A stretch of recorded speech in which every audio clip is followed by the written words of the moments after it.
পৃথিবীতে সবচেয়ে অন্যতম সৌন্দর্যের একটা জিনিস হচ্ছে ফুল। এটা এত পবিত্র, এত সুন্দর।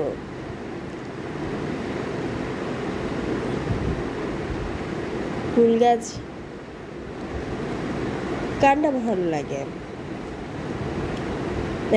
দেখা যায় আমরা অনেক মহিলাই শখের বসে ছাদে, গাছে, ব্যালকনিতে বিভিন্ন ফুলের চারা লাগাই। এর মধ্যে সবচেয়ে বেশি পছন্দের যে ফুলটা সবাই লাগাতে পছন্দ করে সেটা হচ্ছে গোলাপ গাছ। গোলাপ ফুল এত সুন্দর একটা জিনিস,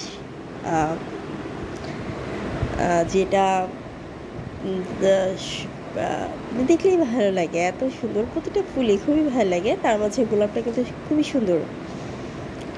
আর গোলাপ বিভিন্ন কালারের গোলাপ আছে, লাল গোলাপ, সাদা গোলাপ, হলুদ গোলাপ, তারপর গুচ্ছ গোলাপ, বিভিন্ন জাতের গোলাপ। মানে গোলাপ ফুল পছন্দ করে না এমন কেউ আসলে নেই।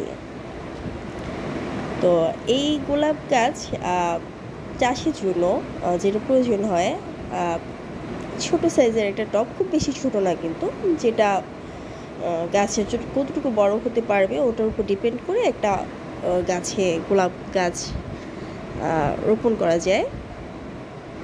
এর জন্য এই গাছের সাথে কিন্তু আবার দোআঁশমাটি, বেলে মাটি, একটু বালি থাকে, এই ধরনের মাটিও প্রয়োজন হয়, কিছুটা মিক্স করে দিতে হয়। আর গাছের ভিতরটা থাকতে হয় ফাঁপা, যাতে গাছটা খুব ভালো বেড়ে ওঠে। তারপর রোদ লাগে। আর এই গাছের মাটিটা কিন্তু তৈরি করতে হয় গোবর পচা সার দিয়ে। গোবর পচা সার, পাতা পচা সার, এইসব সারগুলোকে মিক্সড করে গোলাপের মাটিটা বানাতে হয়। তারপর গোলাপ গাছের আবার গোলাপ ঢাল থেকে কাটি করে এনেও কিন্তু গোলাপ গাছ লাগানো যায়। একটু যত্ন করলে, বিশেষ করে যখন বৃষ্টির পানি পড়ে, খুব সহজেই গাছটা হয়ে যায়। আর এমনিতে গোলাপ সারাদিনের আলোটা খুব বেশি ভালো, রোদটা খুব বেশি প্রয়োজন। এটা রোদটা এক ধরনের খাবার ওদের জন্য, পানি, রোদ। কিন্তু বিকেলে রোদটা গোলাপ গাছে না লাগানোই বেটার, কারণ এতে ফুলের রঙটা নষ্ট হয়ে যায়। গোলাপের স্মেলটাও কিন্তু খুবই ভালো লাগে।